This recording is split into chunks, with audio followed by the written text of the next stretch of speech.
Oi, pessoal, graça e paz, tudo bem? Hoje a gente vai estar falando sobre um assunto muito legal, um assunto muito interessante mesmo, que eu particularmente gosto muito. A gente vai estar falando um pouco sobre as 70 semanas de Daniel, né? Vamos estar aprendendo junto, vamos estar vendo o que essas semanas significam, o que o Senhor está querendo revelar para nós no livro de Daniel.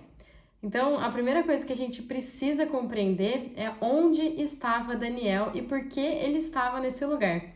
E assim a gente vai conseguir ter um panorama melhor e a gente vai conseguir compreender melhor o porquê ele estava clamando ao Senhor e o que o Senhor revelou para ele. Então, vamos para 1 Daniel, versículo 1 e 2. No terceiro ano do reinado de Jeoiaquim, rei de Judá, veio Nabucodonosor, rei de Babilônia, a Jerusalém e a sitiou. O Senhor entregou nas suas mãos a Jeoiaquim, rei de Judá, e uma parte dos utensílios do templo de Deus, e ele os levou para a terra de Sinear, para o templo do seu Deus, e pôs os utensílios na casa do tesouro do seu Deus. Então, esses versículos estão nos dizendo que o terceiro ano do reinado de Jeoiaquim, rei de Judá, Nabucodonosor, rei da Babilônia, ele veio e ele tomou a cidade. O Senhor entregou nas mãos de Nabucodonosor, o rei de Judá. Daniel 1:6. Entre eles se achavam dos filhos de Judá Daniel, Ananias, Misael e Azarias. Então, entre aqueles que haviam sido levados para a Babilônia, porque um grupo ficou em Judá, apesar de Nabucodonosor agora dominar a região ali, um grupo foi levado para a Babilônia. Por que tudo isso aconteceu, né? O povo de Judá, tanto quanto a casa de Israel, haviam desobedecido e andado fora dos princípios da palavra, andado fora daquilo que o Senhor havia proposto para eles. E o Senhor, ele precisava disciplinar o seu povo, ele precisava trazer o seu povo de volta para ele, e por isso ele trouxe uma nação do norte, né, os caldeus, os babilônicos, para poder disciplinar o seu povo. Lembrando que o cativeiro da Babilônia só estava nele a casa de Judá, porque tempo antes a casa de Israel, as outras 10 tribos, elas haviam sido conquistadas pela Assíria e foram dispersadas entre as nações.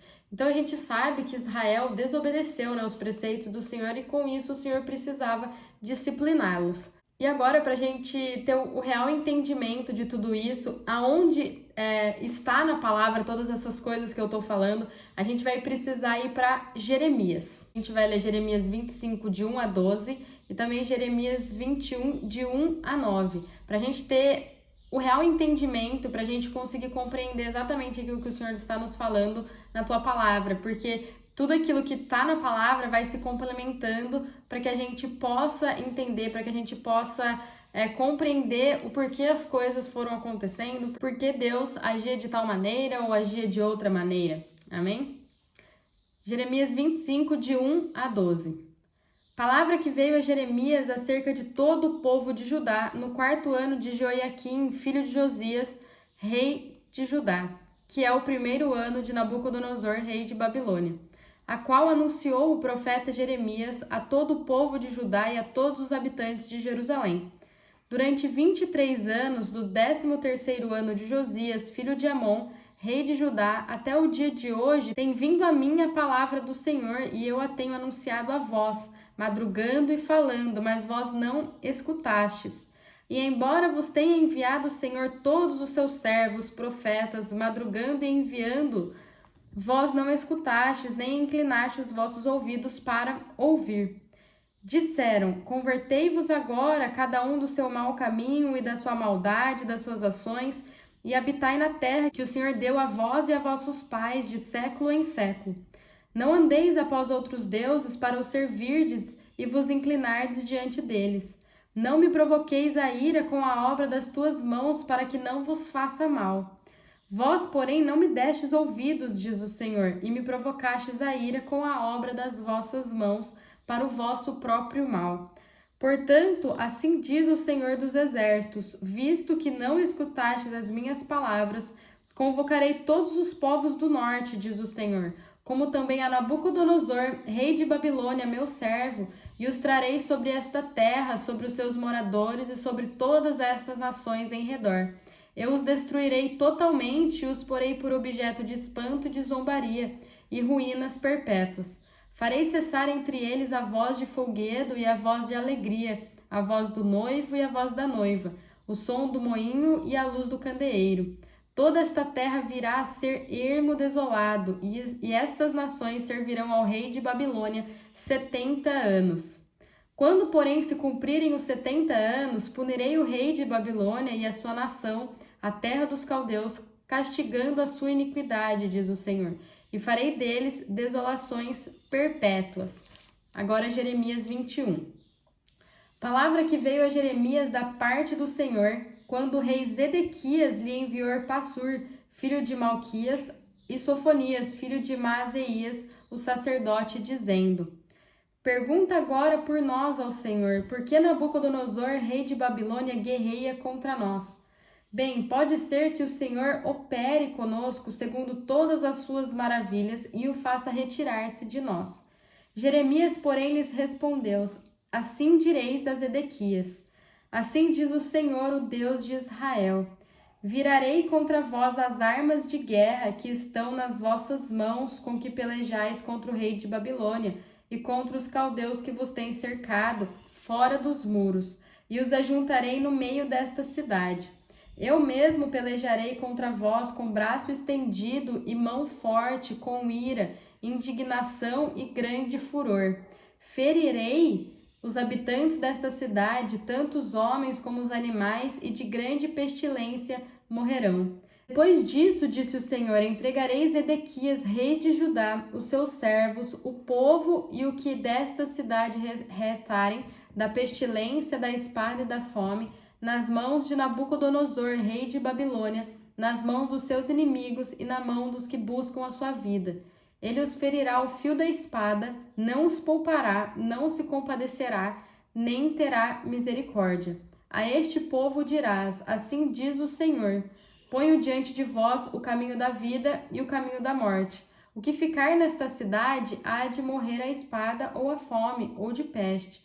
Mas o que sair e se render aos caldeus que vos cercam viverá e terá sua vida por despojo. Então, nesses versículos, a gente vê o profeta Jeremias, um pouco antes de Daniel, profetizando contra o reino de Judá, que por eles andarem em seus maus caminhos e não andarem segundo as instruções e ensinamentos do Senhor, uma nação do norte, a Babilônia, os caldeus, viriam contra eles e destruiriam a cidade.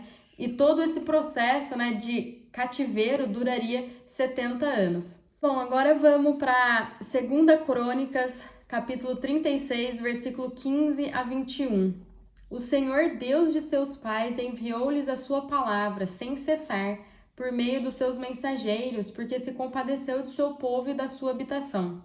Eles, porém, zombaram dos mensageiros de Deus, desprezaram as suas palavras e escarneceram dos seus profetas, até que a ira do Senhor subiu tanto contra o seu povo que não houve mais nenhum remédio. Fez subir contra eles o rei dos caldeus, que matou os seus jovens à espada no seu santuário, e não teve piedade nem dos jovens, nem das donzelas, nem dos velhos. Deus entregou a todos nas mãos de Nabucodonosor. Todos os utensílios do templo de Deus, grandes e pequenos, os tesouros da casa do Senhor, os tesouros do rei e dos seus oficiais, levou para a Babilônia. Queimaram o templo do Senhor e derrubaram os muros de Jerusalém. Todos os seus palácios queimaram a fogo e destruíram todos os seus objetos preciosos. Os que escaparam da espada levou para a Babilônia e se tornaram servos dele e de seus filhos até o tempo do rei da Pérsia. A terra desfrutou dos seus sábados, todos os dias da sua desolação. Ela descansou até que se completaram os 70 anos, em cumprimento da palavra que o Senhor falara por intermédio de Jeremias. Então aqui a gente vê um relato importante, um elemento a mais que nos informa sobre o exílio do reino de Judá, no cativeiro babilônico. Vale a pena ressaltar aqui o verso 21, que nos fala que tudo isso em cumprimento à palavra de Deus, o Senhor, que havia sido profetizada pela boca de Jeremias, a terra desfrutou os seus descansos sabáticos, repousou durante o tempo da sua desolação, até que os 70 anos se completassem. Então esse versículo nos informa que o tempo que os judeus passaram longe da sua terra, né, longe ali de Israel e de Jerusalém, foi um tempo de descanso para a terra. Então, com isso, a gente pode deduzir, a gente pode entender que não estavam seguindo os mandamentos do Senhor que havia sido proclamado por Moisés.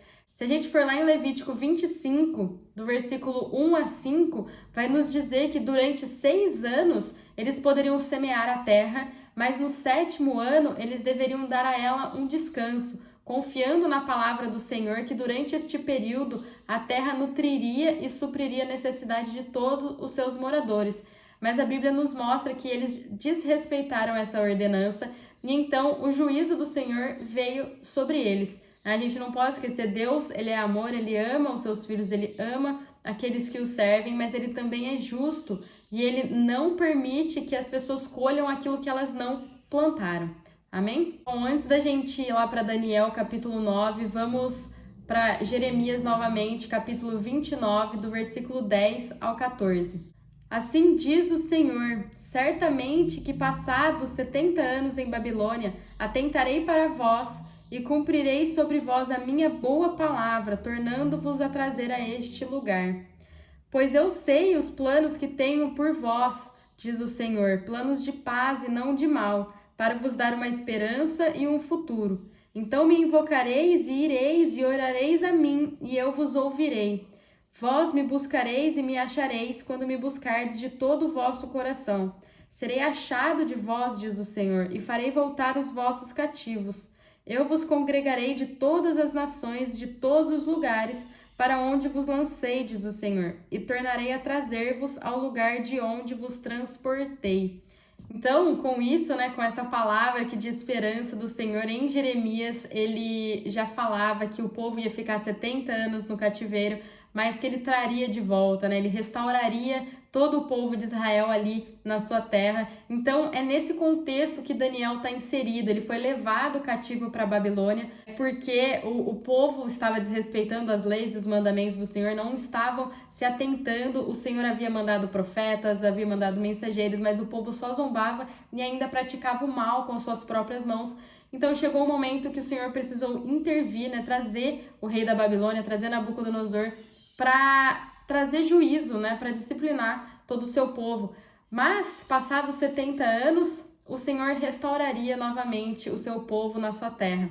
Então, Daniel, ele está na Babilônia, mas ele começa a perceber, lendo as Escrituras, que o período de 70 anos estava para acabar. Então ele começa a jejuar, começa a buscar e a clamar ao Senhor para saber quando vai terminar de fato esse cativeiro, quando vão terminar essas coisas e quando eles retornarão para a cidade deles, para Jerusalém.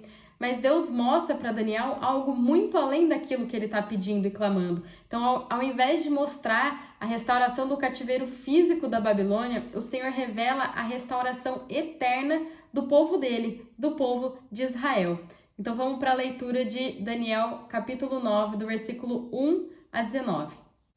No primeiro ano de Dário, filho de Assuero, da nação dos Medos, o qual foi constituído rei sobre o reino dos caldeus, no primeiro ano do seu reinado, eu, Daniel, entendi pelos livros que o número de anos de que falou o Senhor ao profeta Jeremias, que haviam de transcorrer sobre as desolações de Jerusalém, era de 70 anos. Dirigi o meu rosto ao Senhor Deus para o buscar com orações e rogos, com jejum, pano de saco e cinza. Orei ao Senhor, o meu Deus, confessei e disse: Ó Senhor, Deus grande e tremendo, que guardas a aliança e a misericórdia para com os que te amam e guardam os teus mandamentos.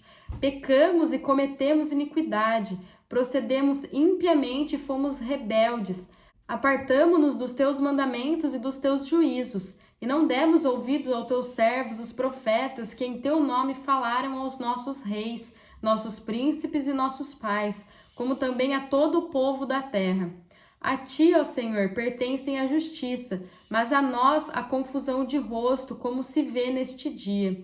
Os homens de Judá, aos moradores de Jerusalém e a todo Israel, aos de perto e aos de longe, em todas as terras por onde os tem lançado, por causa das suas transgressões que cometeram contra ti.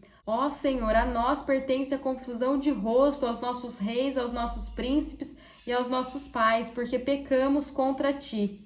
Ao Senhor, o nosso Deus, pertence a misericórdia e o perdão, pois nos rebelamos contra ele. E não obedecemos à voz do Senhor, nosso Deus, para andarmos nas tuas leis, que nos deu por intermédio de seus servos, os profetas. Sim, todo Israel transgrediu a sua lei, desviando-se para não obedecer a tua voz. Por isso a maldição, o juramento que está escrito na lei de Moisés, servo de Deus, se derramou sobre nós porque pecamos contra ele. Ele confirmou a sua palavra que falou contra nós e contra os nossos juízes, que nos julgavam, trazendo sobre nós um grande mal. Nunca debaixo de todo o céu aconteceu como em Jerusalém. Como está escrito na lei de Moisés, todo aquele mal nos sobreveio. Contudo, não buscamos o favor do Senhor nosso Deus, convertendo-nos das nossas iniquidades e aplicando-nos a tua verdade.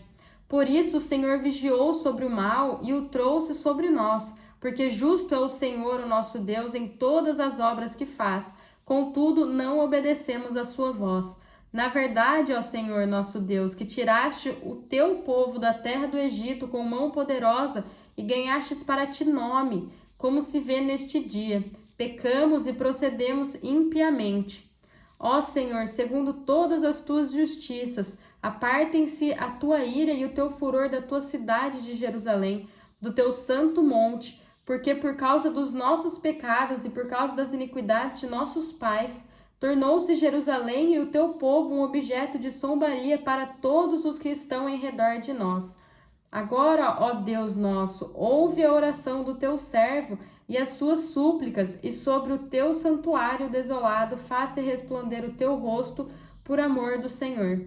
Inclina, ó Deus meu, os teus ouvidos e ouve. Abre os teus olhos e olha para a nossa desolação e para a cidade que é chamada pelo teu nome, porque não lançamos as nossas súplicas perante a tua face, confiado em nossas justiças, mas em tuas muitas misericórdias. Ó Senhor, ouve. Ó Senhor, perdoa. Ó Senhor, atende-nos e opera sem tardar. Por amor de ti mesmo, ó Deus meu, porque a tua cidade e o teu povo se chamam pelo teu nome. Então, nesses versículos, a gente vê a oração e a súplica de Daniel para o Senhor, que tem como base em quem é o Senhor e naquilo que os israelitas fizeram, que eles desobedeceram à aliança firmada entre eles e o Senhor, que eles agiram e eles procederam mal, não deram ouvidos à voz do Senhor, que estava falando através dos profetas. Então é uma oração baseada também nas palavras do próprio Deus. Daniel ele recebe essa profecia que a gente vai ver agora nos versículos seguintes, no primeiro ano do reinado de Dário, o rei dos Medos, após a queda da Babilônia. Estando eu ainda falando e orando e confessando o meu pecado e o pecado do meu povo Israel, e lançando a minha súplica perante a face do Senhor meu Deus, pelo monte santo do meu Deus, estando eu, digo ainda, falando na oração, o homem Gabriel, que eu tinha visto na minha visão ao princípio, veio voando rapidamente e tocou-me à hora do sacrifício da tarde. Ele me instruiu e me disse: Daniel, agora vim para fazer-te entender o sentido. No princípio das tuas súplicas saiu a ordem e eu vim para declarar a ti, porque és muito amado.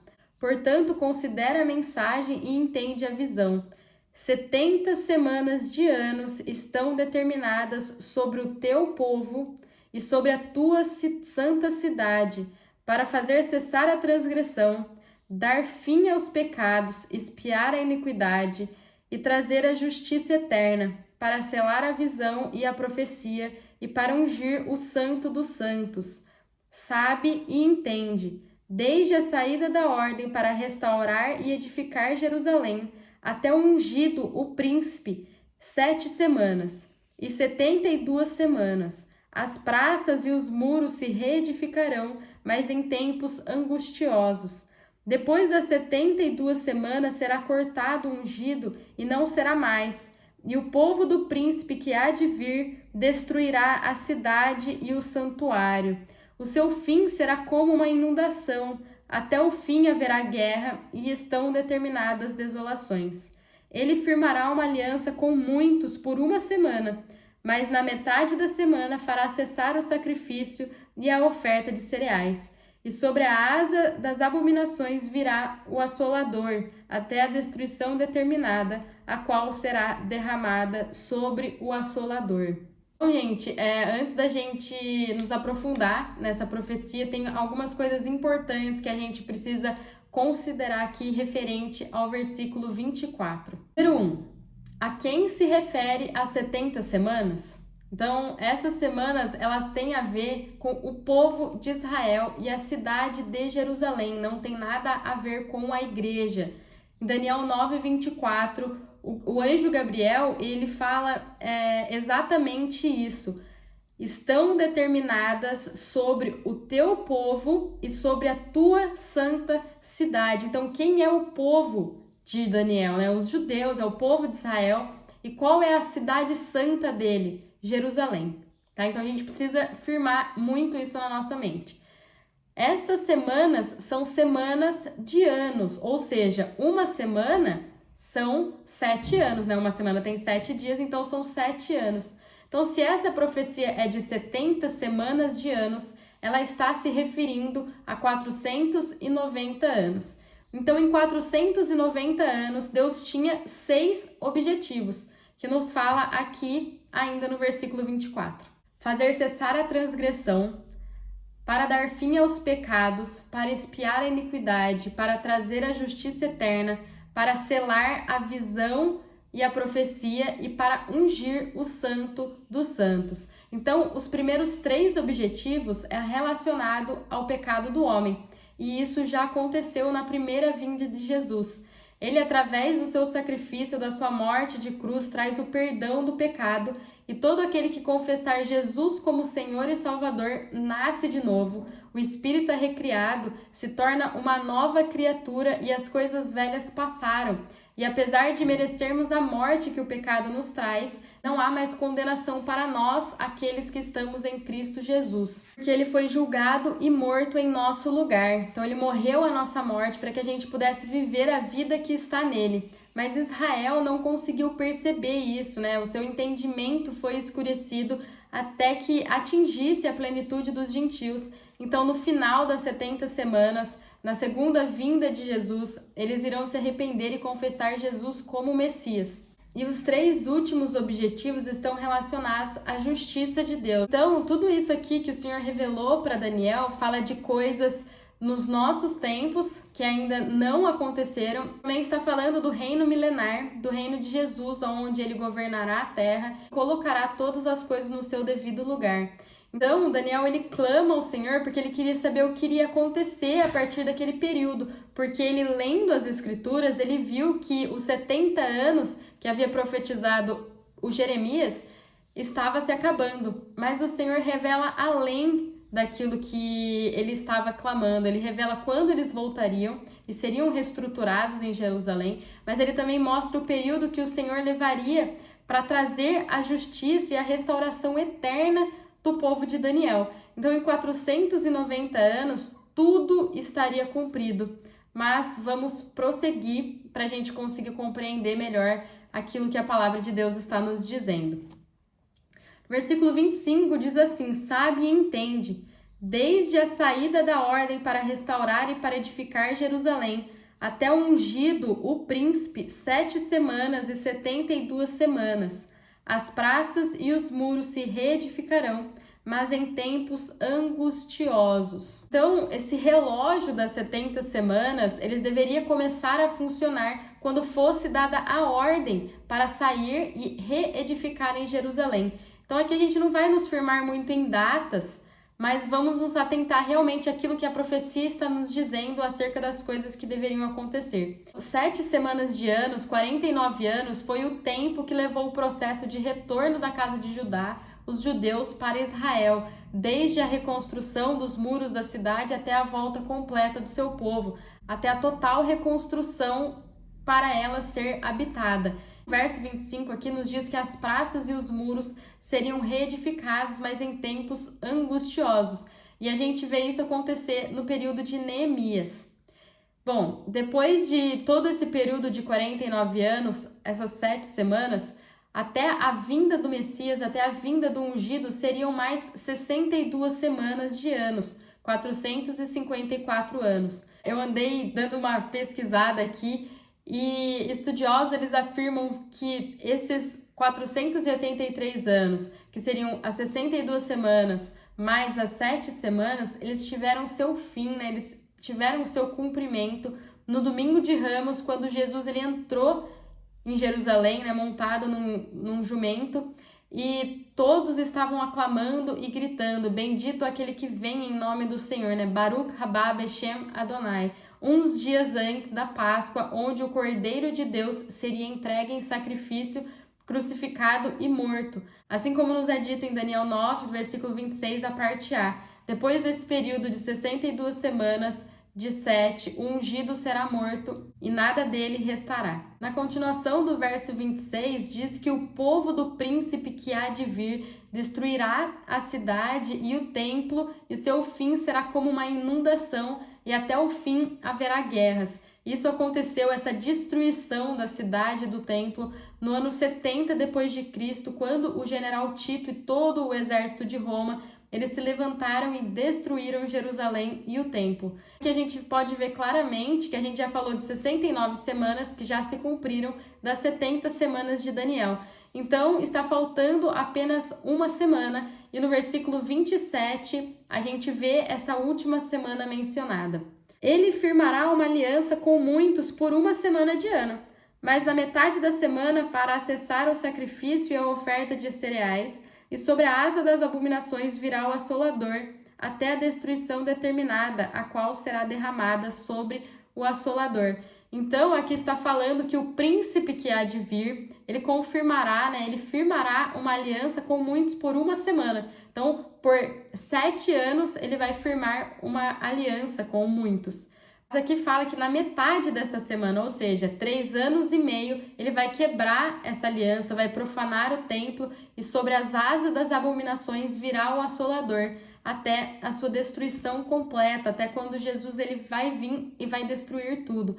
Então essa é a profecia de Daniel referente ao seu povo e referente à sua cidade santa, então referente aos judeus e referente a Jerusalém. Ungido, Jesus ele viria, morreria, ressuscitaria, logo depois viria o anticristo, né? Manifestaria o anticristo, ele reinaria por uma semana de anos, Jesus voltaria, venceria o anticristo, estabeleceria o fim de todas as coisas e então entraria na era milenar.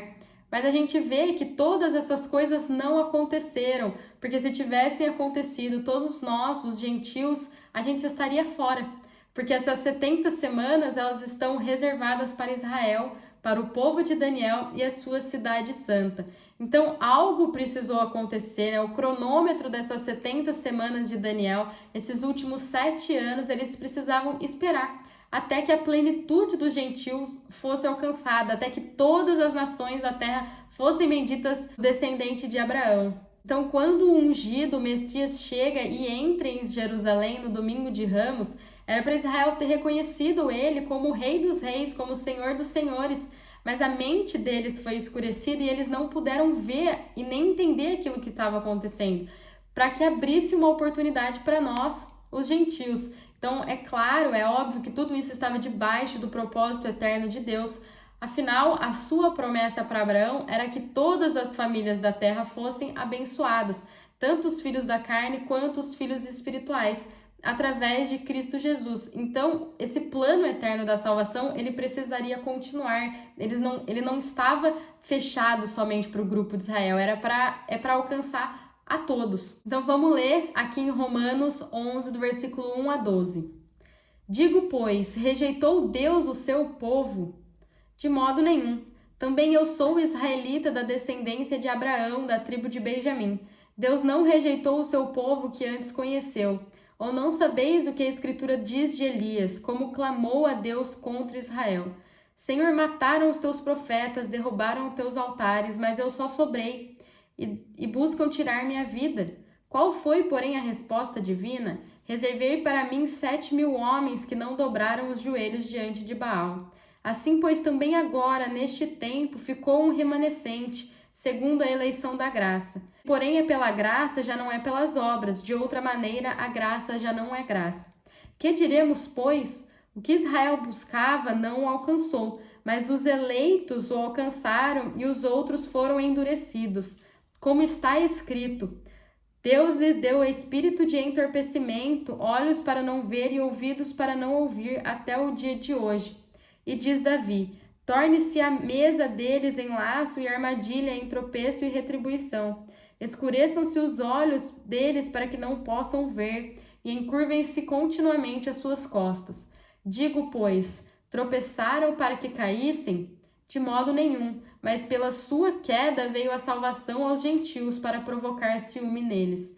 Ora, se a sua queda é a riqueza do mundo e a sua diminuição a riqueza dos gentios, quanto mais a sua plenitude. Em João 1,12 diz assim: no entanto, a todos que o receberam, aqueles que creram no seu nome, deu-lhes o poder de serem feitos filhos de Deus. Então, esses versículos nos mostram que o Senhor, ele abriu um tempo, ele inaugurou uma nova era, a era da graça, a era da igreja, para que a salvação pudesse chegar e atingir também os gentios. O Paulo, aqui em Romanos, ele nos alerta que o Senhor não rejeitou o seu povo. Então, essa última semana, ela está profetizada e ela irá acontecer. Assim que acabar a era da graça, assim que a plenitude dos gentios for alcançada, vai se iniciar essa última semana de Daniel. Agora que foi inaugurado um novo tempo, que esse cronômetro parou, quando exatamente ele parou? Então, muitas pessoas dizem, que esse cronômetro parou lá em Mateus 15, do versículo 21 ao 28, e diz assim: partindo Jesus dali, foi para a região de Tiro e de Sidom. Certa mulher cananeia daquela região clamou: Senhor, filho de Davi, tem misericórdia de mim. Minha filha está horrivelmente endemoniada. Jesus não lhe respondeu palavra. Então seus discípulos aproximaram-se dele e lhe rogaram: mande-a embora, pois vem gritando atrás de nós. Respondeu ele: eu não fui enviado senão as ovelhas perdidas de Israel. A mulher chegou, ajoelhou-se e disse: Senhor, ajuda-me. Ele respondeu: não é bom pegar o pão dos filhos e lançá-los aos cachorrinhos. Disse ela: sim, Senhor, mas até os cachorrinhos comem das migalhas que caem da mesa dos seus donos. Então respondeu Jesus: ó mulher, grande é a tua fé. Seja feito para contigo como tu desejas. E desde aquela hora a tua filha foi curada. Então Jesus, ele sai da Galileia, ele cruza a fronteira com o Líbano e ele vai na direção de Tiro e de Sidom. Nessa leitura que fica claro que o Senhor, ele veio para as ovelhas perdidas da casa de Israel, para as 10 tribos que foram dispersadas entre as nações quando a Assíria atacou o reino do norte. Mas uma mulher cananeia, uma sirofenícia, ela vem gritando desesperada atrás de Jesus, reconhecendo que ele é o Messias de Israel, chamando ele de filho de Davi. Ela corre atrás e pede a misericórdia, porque a sua filha está endemoniada. Mas Jesus, ele não dá bola, porque ele está focado em realizar aquilo que ele veio fazer. E os seus discípulos então pedem para ele mandar ela embora, porque ela estava gritando ali atrás deles, deveria estar incomodando, ela devia estar desesperada. E no versículo 24 ao 28 tem essa curta conversa de Jesus com essa mulher, onde Jesus diz que ele veio para os filhos, que ele veio para as ovelhas da casa de Israel, mas ela diz: Senhor, eu posso não ser filha, mas você é o meu Senhor e eu posso não comer da mesa, mas até os cachorros comem das migalhas das mesas de seus senhores. Então, nesse momento, ela declara Jesus como o Senhor da vida dela, e o que salva o homem é confessar com a nossa boca que Jesus é o Senhor e crer em nosso coração que Deus o ressuscitou dentre os mortos. Então, ela foi a primeira pessoa a reconhecer Jesus como Senhor.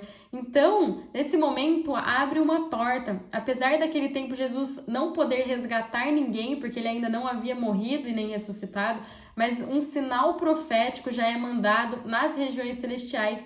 E naquele momento, o cronômetro ele para. Então, o rei morre e ele ressuscita, e ele não resolve o problema de Israel e de Jerusalém, porque isso vai ficar para o tempo final da graça, para os últimos 7 anos, para então começar o milênio, quando ele vier resgatar o seu povo.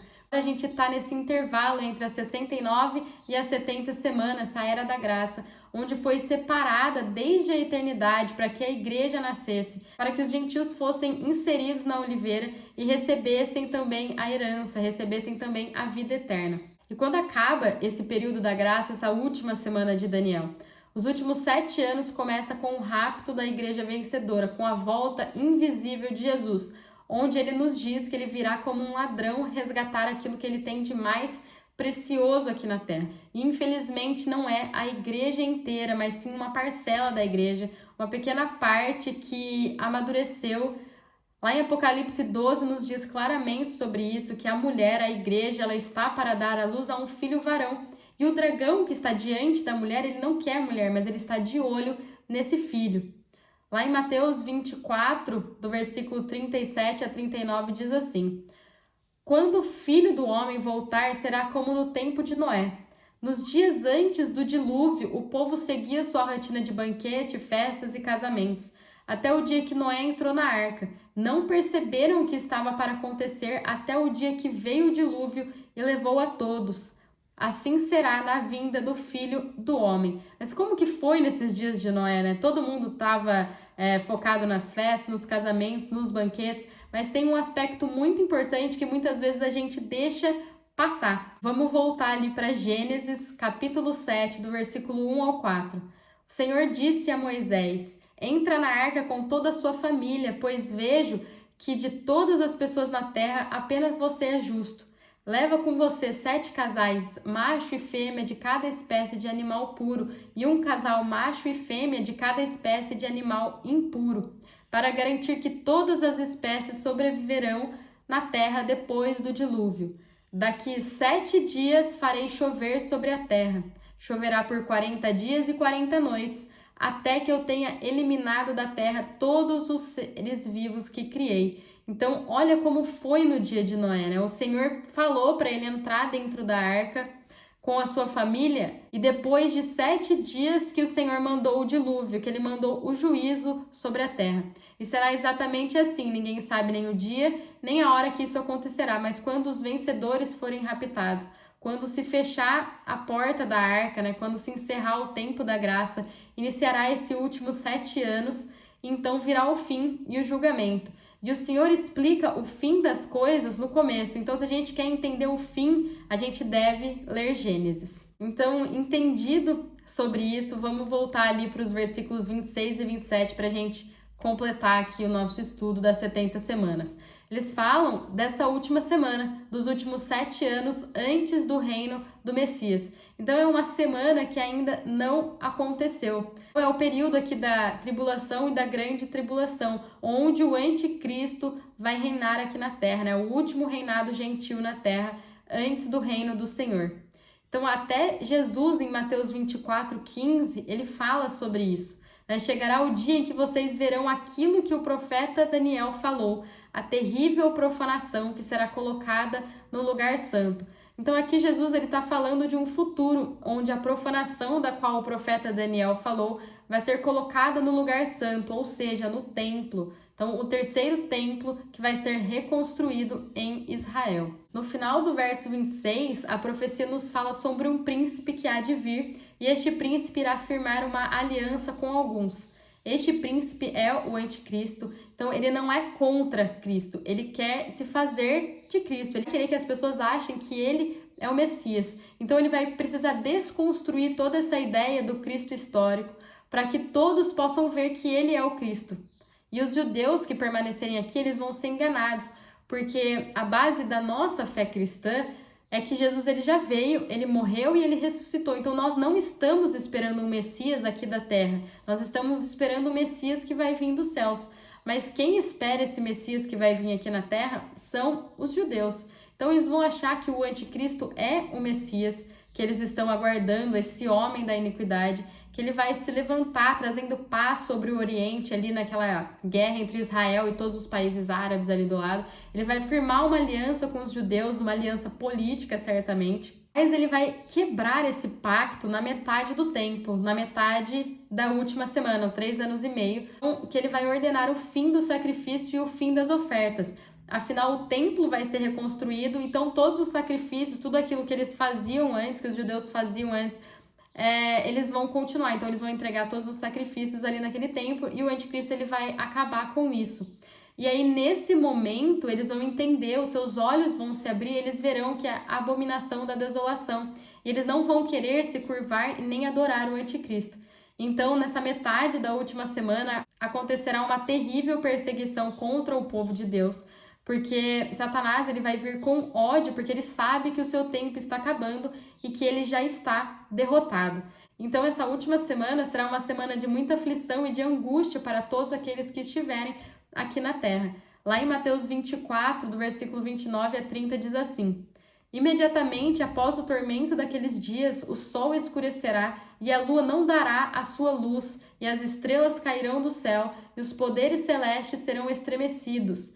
Então surgirá no céu o sinal do Filho do Homem, e todos os povos da terra prantearão e verão o Filho do Homem chegando nas nuvens do céu, com poder e majestosa glória. Então este versículo aqui nos fala que depois dos dias da tribulação, depois do toque das trombetas, então todos verão um sinal no céu e verão o Filho do Homem vindo com poder e glória. Ao final dos 7 anos, o Senhor Jesus pisará no Monte das Oliveiras, então derrotará a besta e o falso profeta na guerra do Armagedon. Ele vai prender Satanás por 1000 anos e ele vai estabelecer o seu reino milenar aqui na terra, onde ele vai restaurar todas as coisas, vai colocar todas essas coisas no seu devido lugar.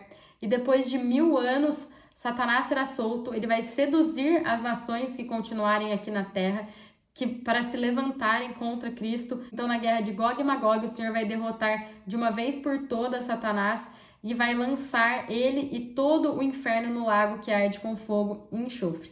Amém? Gente, eu espero que vocês tenham entendido, eu espero que vocês tenham compreendido aquilo que o Senhor está falando pra gente aqui nesse estudo. É um estudo um pouco mais demorado, é um estudo mais detalhado, que precisa de versículos, que precisa de complementos da palavra toda pra gente conseguir ter um total entendimento e compreender totalmente aquilo que o Senhor quer falar conosco.